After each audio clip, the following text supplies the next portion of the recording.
Showbiz balita na! Paolo G, ano meron? Di ko marinig.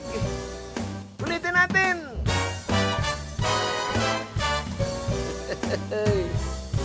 Wala pa kayo ba kamay?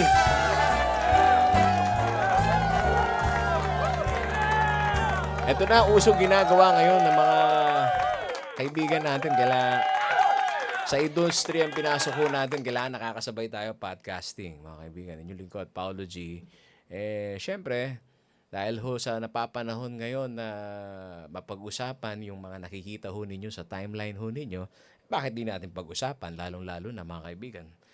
Nakakasawa na, no? Na nakikita ho natin itong serye ng, di na telenovela kasi sa TV, dati-dati nakasubaybay tayo. Ngayon, sa cellphone na. Sa cellphone na, nakikita mo sa timeline mo kung ano-ano yung mga lumalabas na investigasyon, mga chika dyan ho sa Kongreso at sa Senado, mga kaibigan. Ano?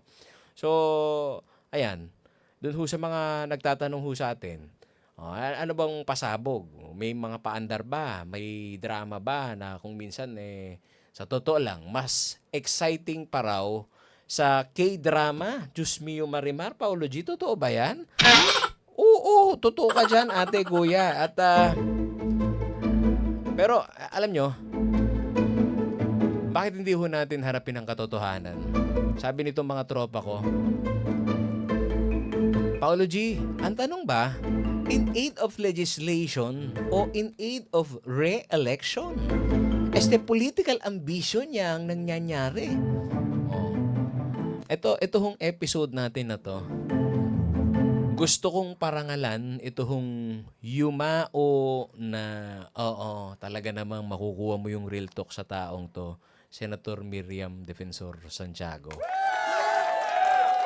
Ang bibigat ho kasi ng mga salita ho nito kung siya ho'y nabubuhay pa, malamang isa ho siya sa mga sumasaway.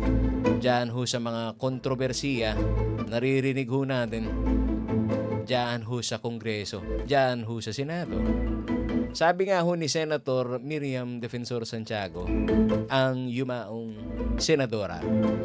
Ang problema sa ating politika, ang daming magagaling mag-imbestiga pero walang marunong rumispeto sa batas. Para ang nanonood ng circus, totoo ka dyan. Pero ang mga clown, mga kaibigan, nakabarong. Naka-Amerikana. Diyos mio Marimar. Ano pa sabi ni Senador Miriam Defensor? Sabi nga ho niya, mga kaibigan, ang Pilipino masyado raw talagang forgiving. Kahit may ebidensya na, vote pa rin ng vote. Tapos pag nagreklamo, para bang nagulat sa sariling desisyon. Kaya dapat daw maging wais ho. Kapag may hearing, tanungin natin, ano ba talaga intensyon nito? Public service or self-service? Minsan, may mga senador na, hindi lang mga senador, may mga kongresista na may yabang sa hearing para sila lang ho yung may karapatang magsalita. Totoo hindi? Hindi ko lalahatin ha. May ilan. At ito ho, sasalita din ho ng yumaong Miriam Defensor Santiago. Excuse me. Sabi, hindi porket ikaw ang pinakamalakas na boses, ay ikaw ang tama. Totoo siya doon. Alam niyo mga tropa, ang mga hearing na ito ay pera ho ng bayan ang ginagastos. Pera ho natin ito. Kung ang resulta lang ay padrama, one-liner,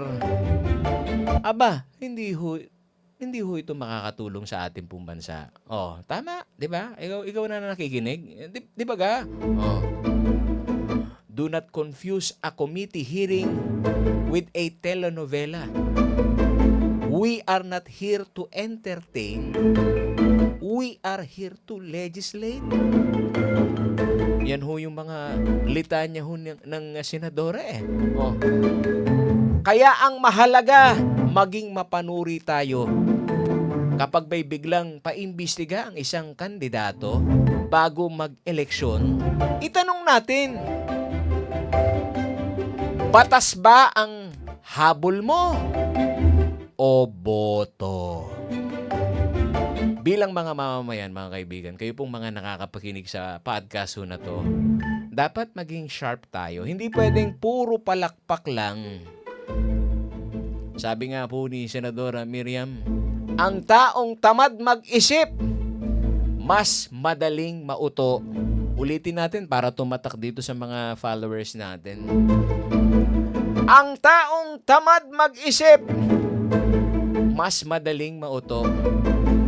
Kaya mga kaibigan, let's make this election season an opportunity to ask a tough questions and demand the right answers.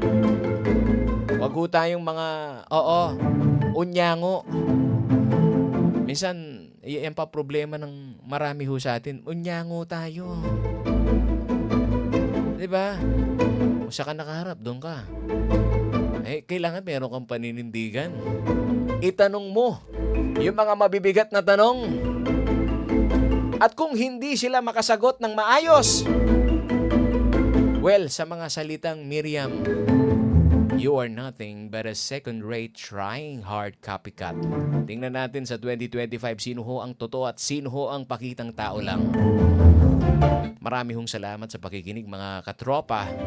Hanggang sa susunod na ating episode, Paolo G Talks. Tandaan, the future is not in aid of chismis, but in aid of action, mga kaibigan. Marami pa tayong dapat gustong gambulin ng husto dito ho sa mga naitutulak na imbestigasyon dyan ho sa Kongreso.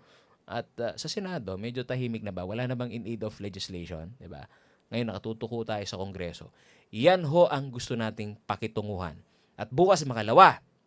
Bakit hindi? Dahil bukas ho ang espasyo natin dito ho sa mga leader ng komite na ngayon ho ay nandito ho sa maaksyong investigasyon, bakit hindi natin pakinggan at bigyan ng linaw mga kaibigan kung saan ho ang direksyon ng kanilang investigasyon. Hanggang sa muli, Paolo G. Habang ka na balen.